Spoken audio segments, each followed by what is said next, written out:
네, 자, 이제 조금 긴 이야기를 드리려고 합니다. 이 이야기는 굉장히 길 수 있는데요. 하지만 또 굉장히 중요한 얘기이기 때문에 여러분들 같이 좀 잘 들어주시면 좋겠습니다. 뇌졸중에 대해서 좀 얘기 드리겠습니다. 제가 앞서 얘기를 드릴 때 혈행 관련한 건기식의 판매량이 1위다라는 그런 기사를 전달했었죠. 그리고 제가 건기식이 많이 팔리는 이유 중 하나로 각종 뇌혈관계 질환에 대한 두려움 때문이다라고 이야기를 드렸는데요. 그 중에서도 이 뇌졸중에 대해서 걱정하시는 분들이 굉장히 많으실 것 같습니다. 그래서 이번에는 이 뇌졸중에 대해서 한번 이야기를 해볼게요. 자, 이 뇌졸중은요, 혈관이 막히거나 터져서 뇌조직이 손상되는 질병입니다. 여러분, 뇌에 있는 뇌혈관이 막히게 돼서 뇌의 일부가 손상되는 경우를 저희가 뇌경색이라고 부르고요. 이 뇌혈관이 파열이 되어서 혈액이 뇌 속에 고이게 되면서 뇌에 손상이 가게 되면 뇌출혈이 됩니다. 그래서 크게 이제 뇌경색과 뇌출혈이 있다고 생각하시면 되는데요.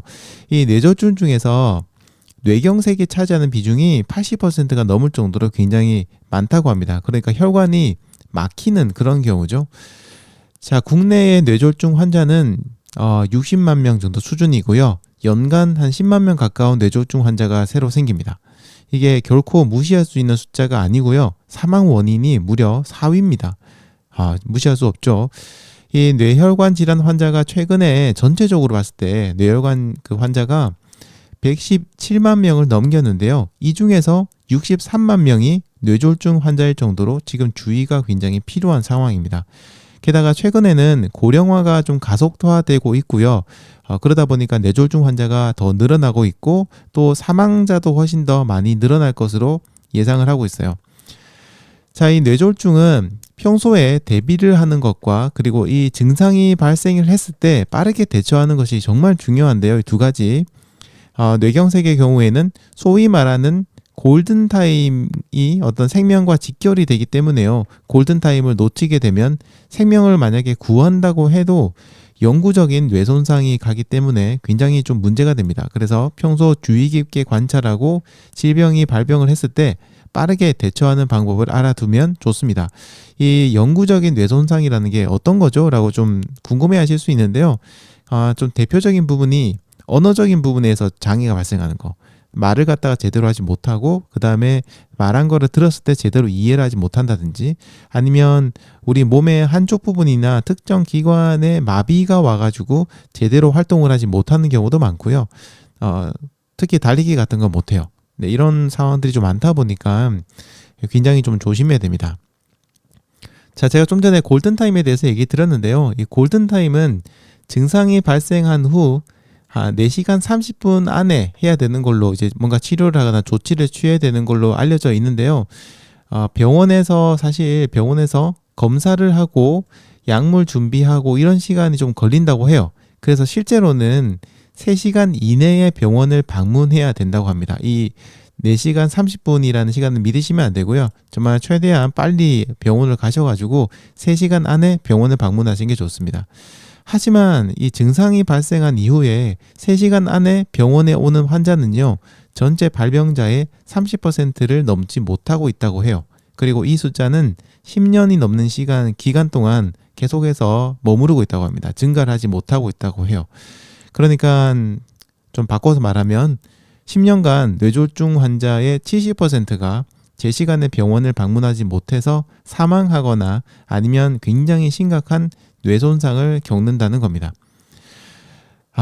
그래서 이제 나이가 좀 있는 분들은요, 근처에 큰 병원이 있는 게 좋다는 얘기를 많이 하는데, 진짜 저는 이 말이 맞는 것 같아요.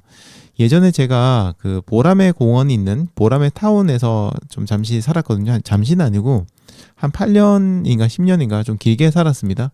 그렇게 살았는데, 아이들의 교육 문제, 근처에 좀 학교가 좀 없어요. 그런 문제하고 또 기타 이제 경제적인 문제, 너무 집값이 비싸니까 그런 것들 때문에 결국에는 다른 곳에 이사를 오게 되었긴 했지만요. 저는 진짜 거기가 나이 들어서 살기 정말 좋은 곳이라는 생각을 했어요. 왜냐면 그 바로 앞에 보라매 병원이라는 대형 종합병원이 있었거든요. 거기가 서울시하고 서울대병원이 같이 하는 곳인데요. 굉장히 시설도 좋고 크고 그런 종합병원입니다. 거기다가 병원도 있고 공원이 근처에 있기도 하고 교통도 좀 나쁘지 않은 편이었기 때문에 저는 굉장히 괜찮다. 특히 나이 들어서 살기 괜찮을 것 같아서 제 와이프한테 나중에 나이 들면은 거기서 살고 싶다라고 얘기를 했거든요. 근데 이제 저희 와이프는 이미 보라매 그쪽에서는 오랫동안 살아봤으니까 지겨워서 다음엔 서울숲 근처로 가는 게 좋겠다라고 얘기를 하더라고요. 그래서 이제 별 생각 없이 서울숲 근처에 있는 집의 가격들을 이렇게 알아봤는데 그냥 포기했습니다. 이게 진짜 이게 아우 상상을 초월하는 그런 가격이더라고요. 어마어마합니다. 아무튼 뭐 그런 생각 했어요. 나이가 들면 근처에 큰 병원이 있는 게 진짜 중요하다. 왜냐면 이런 뇌혈관 질환뿐만 아니라 다른 모든 병들도 골든타임이 정말 중요하다 보니까요. 빨리 병원에 갈 수 있는 게 중요하거든요. 이런 것들도 좀 생각을 많이 했습니다. 아, 참, 그리고요. 국내에는 이 뇌졸중 센터라는 게 있다고 해요. 네, 이쪽에서는 초기 치료가 가능한 곳이고요. 재관류 치료, 그러니까 정맥 내에 혈전 용해술과 동맥 내에 혈전 제거술을 할 수 있는 그런 센터가 있다고 합니다. 여기가 이제 아까 얘기했던 시술을 할 수 있는 곳이 총 73곳이 있다고 하고요. 요거 포함해서 국내에 총 83개의 센터가 있다고 하니까 여러분들 집 근처에 이 뇌졸중 센터의 위치를 미리 검색하셔가지고 가장 가까운 곳을 좀 알아두시고요.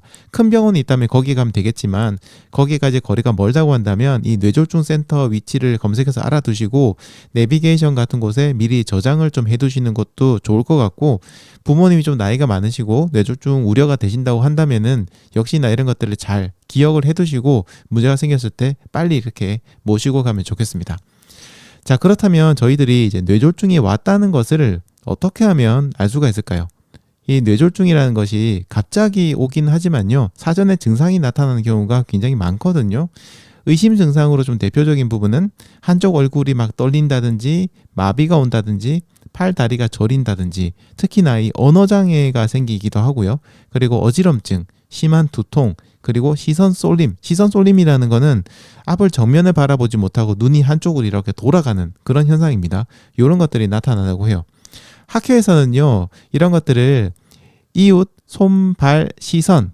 자, 여러분 기억하십시오. 이웃, 손, 발, 시선. 이렇게 단어를 기억하라고 얘기를 하는데요. 이게 뭐냐면, 첫 번째, 이웃은 뭐냐면, 이 하면서 웃을 수 있어야 된다는 겁니다. 이 하면서 얼굴을 활짝 웃을 수 있어야 되는데, 뇌졸중 위험이 있으신 분들은요, 이게 잘 안 된다고 해요. 웃는 게 잘 안 된다고 합니다. 아니면 한쪽은 되는데 한쪽이 잘 안 되는 그런 경우가 대부분이고요. 그리고 두 번째, 이웃 손이죠. 손을 자유롭게 움직일 수 있는가. 특히 눈을 감은 상태에서 두 손을 앞으로 이렇게 동시에 똑같이 들 수 있는지. 뇌졸중 위험증 어떤 증상이 있으신 분들의 경우에는 한쪽 팔이 잘 안 올라가거나 힘이 굉장히 빠진 상태라고 해요. 이런 것도 좀 체크하시고요. 그 다음에 발이죠. 발은 우리 달리기 할 때 쓰는 그 발, 그걸 얘기하는 게 아니고요. 발음이라고 생각하시면 됩니다. 그래서 언어적인 부분, 말을 제대로 할 수 있는지, 발음을 정확하게 발음을 할 수 있는지 이런 것들을 체크해 보시면 되고 마지막 시선이라는 거는 아까 얘기드린 것처럼 우리 눈이 정면을 바라보지 못하고 한쪽으로 쏠리는 경우 이런 것들을 확인하는 거예요. 자, 그러니까 이웃, 손, 발, 시선 이렇게 한번 기억해 두시는 것도 좋을 것 같습니다. 자, 특히 이 중에서도요. 언어 쪽에 문제가 생기는 경우, 그러니까 언어 중추가 뭔가 문제가 생겨서 말을 못하는 경우가 이 증상 중에서도 가장 시급한 그런 상황이라고 하니까요. 이것도 알아두시면 좋겠고, 만약 뭐 여러분이나 여러분 부모님이나 주변 분이 언어 쪽에 문제가 생긴다, 그러면은 진짜 어떻게 될지 모르는 겁니다. 세상 일은. 그래서 최대한 빨리 큰 병원을 일단 모시고 가서 검사라도 한번 받아보시는 게 좋습니다. 예전에도 그런 기사가 있었어요. 어떤 분이 이제 심장에 좀 이상 증상이 생겨가지고 119에 신고를 했거든요. 전화를 했는데 이제 구급대원들이 온 겁니다. 그런데 구급대원들이 오니까 몸이 좀 괜찮아진 거예요. 그래서 신고를 하신 분이 나 몸 괜찮은 것 같다. 미안하다. 이렇게 얘기를 하고 병원 안 가도 될 것 같다라고 얘기를 했는데 그 119 구급대원들이 아니다. 병원 가서 무조건 검사를 받아보는 게 좋겠다. 같이 가자 이렇게 해서 억지로 이제 설득을 하고 그분을 모시고 119 구급차에 실어서 병원을 가고 있는데 병원에 가는 도중에 갑자기 심장마비가 왔다고요. 그래서 그 자리에서 바로 이제 조치를 취해서 그분이 살아났다고 합니다. 만약에 119 대원들이 그냥 돌아가 버렸다면 와 정말 상상도 못할 그런 무서운 일이 생길 수도 있었겠죠. 자, 그러니까 증상이 있다가 뇌졸중도 보면 증상이 있다가 좀 괜찮아지기도 하고 막 그런데요. 근데 그거를 괜찮아졌다고 그냥 계시지 마시고 무조건 병원에 일단 가시는 게 가장 좋습니다. 그리고 아까 얘기드린 것처럼 최대한 빨리 병원에 가셔야 됩니다. 뇌졸중이 정말 1분 만에 갑자기 증상이 빵 하고 터지는 경우가 많이 있어요. 자, 그리고 또 이제 어떤 분들은 아까 얘기 드렸던 여러 가지 증상이 생겼을 때 막 그 환자라고 해야 되나요? 그분을 갖다가 막 비상약을 뭔가 먹이거나, 예를 들어서 뭐 머리가 아픈 경우도 있으니까 두통약이라든지 뭔가 다른 뭔가를 먹이거나, 뭐 손을 막 이렇게 딴다든지, 아니면 뭐 좀 심하게 막 주무른다든지 이런 응급조치라는 경우가 있는데, 그것도 하면 안 된다고 합니다. 그냥 좀 편안하게 계시도록 하고 최대한 그런 상태에서 빨리 구급차 불러가지고 병원에 가는 게 가장 좋은 방법이라고 해요. 자, 그렇다면 이제 이런 뇌졸중이 생기지 않도록 예방하는 거 정말 중요하다고 아까 얘기드렸죠. 예방하는 방법과 그 조치를 취하는 게 중요한데, 이제는 이 예방하는 방법에 대해서 좀 얘기를 드리도록 하겠습니다. 자, 이런 뇌졸중이 생기지 않도록 예방하는 방법은 무엇이 있을까요? 이런 예방 수칙에는 3가지가 있는데요. 하나는 만성질환의 관리고요. 다음은 운동, 그리고 마지막은 금연이라고 합니다. 이 뇌졸중은 급작스럽게 발병을 하지만 사실은 아주 오랜 기간 동안 혈관에 문제가 쌓여서 생기는 것이라고 하고요. 정말 버티고 버티다가 더 이상 버틸 수 없을 때 굉장히 크게 발병을 하고, 이게 정말 위험한 그런 거거든요. 그러다 보니까 평소에 관리를 잘 해주고 문제가 생기지 않도록 조치를 잘 취해 주셔야 됩니다. 자, 첫 번째로 이야기한 만성질환 관리에 대해서 좀 얘기를 드릴게요. 정기적으로 검진을 하시고요. 특히 혈압과 혈당, 그리고 동맥경화 이런 것들에 대한 관리를 꾸준히 해야 된다고 해요. 또 심방세동이 있으신 분들의 경우에는요, 이 뇌졸중의 위험도가 굉장히 증가하고 특히 재발률이 또 굉장히 높다고 하니까 조심하셔야 되고요. 80세 이상의 뇌경색 환자의 30%가 이 심방세동이 원인이기 때문에 평소에 심전도 검사 같은 것들을 꾸준히 하시고 심장의 이상 증세를 잘 체크하시는 게 좋습니다. 요즘 나오는 스마트워치들이 이런 심전도 검사, ECG라고 하죠. 이런 심전도 검사들이 이제는 체크하시는 좋은 워치들이 많이 나오고 있습니다. 애플워치라든지 갤럭시 같은 경우에 이런 심전도 검사가 가능하니까요. 평소에 이런 것들을 잘 체크해 두셨다가 그 데이터를 이제 의사한테 갖다 주시면 뭔가 의사가 이런 그 진단을 하기에 굉장히 좋은 자료가 되거든요. 그런 것도 체크해 보시면 좋을 것 같습니다. 자, 그런데 이 중에서도요, 가장 조심하셔야 될 어떤 질환이라 해야 될까요? 요거는 고혈압이라고 합니다. 뇌졸중 환자의 무려 80에서 90%가 고혈압 환자일 정도로 굉장히 조심을 하셔야 돼요. 그래서 여러분 평소에 고혈압이 있는 분들이 계시다면요, 특히나 조심하셔야 됩니다. 자, 두 번째는 운동입니다. 꾸준하게 운동을 해서 혈압과 혈당을 관리하고요. 그리고 혈액과 혈관을 건강하게 유지해야 됩니다. 근데 이때 중요한 건요, 운동의 강도가 아닙니다. 강도가 아니고 중요한 거는 꾸준함입니다. 특히 이제 운동 강도의 경우는요, 높으면은 조금 오히려 좋지 않다고 해요. 강도 높은 훈련은 오히려 뇌졸중 발병 시기를 앞당기는 그런 효과가 있다고 합니다. 저는 이거 보고 깜짝 놀랐거든요. 보통 저희들이 운동을 강하게 한 만큼 효과가 좋을 거다라고 일반적으로 생각하잖아요. 물론 이제 신체적인 부분이죠. 근육의 성장이라든지 뭐 심폐능력의 어떤 향상 이런 부분들, 퍼포먼스, 운동의 퍼포먼스 부분에서는 향상이 되는 게 맞습니다만, 사실 이런 과도한 운동이나 훈련 같은 경우에 실제 우리가 이제 좀 건강하게 살아나가고 장수를 하는데 중요한 그런 건강에 지치면은 오히려 좋지 않은 경우가 상당히 많아요. 저희들 오해를 하면 안 되는 게, 여러분이 달리기를 하는데 남들보다 더 먼 거리를 더 빠르게 달릴 수 있고 뭔가 힘들지 않게 달릴 수 있으면은 내 몸이 건강해졌다라고 생각할 수 있지만, 사실은 어떤 적정치 이상을 넘기게 되면요, 그거는 외부적으로 보이는 건 건강해지는 거지만 실제 내부적으로는 오히려 건강이 다시 내려가는 그런 상황이 생기는 거니까, 과도한 운동 같은 것들을 하실 때는 조금 주의가 필요합니다. 특히 방금 얘기 드린 것처럼 오히려 운동 강도가 높으면 뇌졸중 발병 시기가 당겨진다고 합니다. 그러니까 사실 건강을 위해서는요, 가벼운 운동을 꾸준하게 하는 것이 가장 중요하다고 해요. 운동은 최대 2시간을 넘기지 않는 게 좋고, 강도는 높지 않아야 되고요. 천천히 그리고 장기적으로 꾸준하게 하는 게 제일 중요하다고 합니다. 그리고 또 운동이라고 하는 우리가 부르는 그런 행위들뿐만 아니라 그러니까 시간을 내서 하는 운동뿐만이 아니라요. 일상생활에서도 어떤 신체적 활동을 많이 하는 것도 포함된다고 해요. 제가 얼마 전에서도 러닝 라디오에서 얘기를 드린 것처럼요. 또 운동의 강도가 높으신 분들이 오히려 일상생활에서의 활동이 더 많이 떨어지게 되고 그래서 건강이란 측면에서 오히려 적당히 하시는 분들보다 마이너스가 될 수 있다라고 제가 얘기를 드린 적 있잖아요. 아마 기억하실 겁니다. 이거 한 몇 주 전에 얘기를 드렸어요. 근데 그거랑 어떻게 보면 같은 맥락이라고 볼 수 있어요. 일주일에 몇 번 정도 강도 높은 운동을 하고 나머지를 비활동적으로 보내는 것보다는요. 강도가 낮더라도 운동을 꾸준히 하고 일상에서의 활동량을 늘리는 것이 훨씬 더 좋습니다. 자, 그리고 세 번째는 금연입니다. 이건 일반적으로 저희가 얘기하는 그런 어떤 담배뿐만 아니라 전자담배도 포함된다고 해요. 그래서 혹시나 지금 담배를 피우는 분들이 계시거나 주변에 담배를 피우는 분들이 계시다면 이번 기회에 한번 금연에 도전하시고 금연을 권하는 것도 좋을 것 같습니다. 자, 그리고 이 세 가지 이외에도요. 다른 어떤 저희가 자료를 찾아보면 의사들이 추가로 얘기하는 게 있는데 그건 바로 술입니다. 금주를 해야 된다는 겁니다. 자, 우리는 담배에 대해서는 정말 민감하게 생각을 하면서도요. 술에는 이상하게 관대하는 경우가 좀 많아요.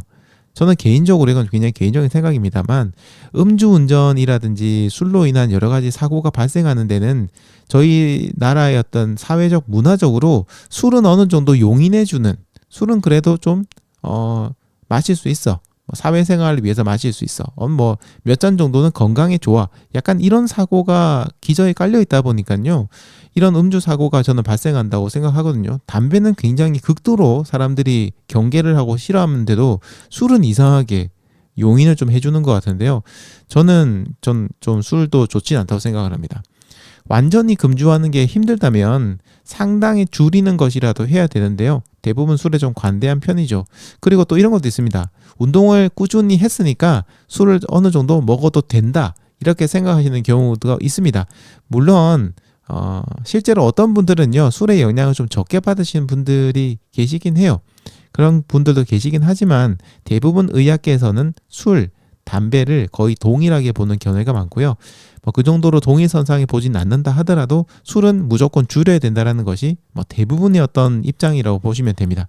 자, 그래서 이번 기회에 술도 한번 많이 좀 줄여보시는 것도 생각해 보시면 좋을 것 같아요. 자, 그리고 마지막으로 중요한 부분인데요. 이 뇌졸중은 재발률이 좀 높은 편입니다.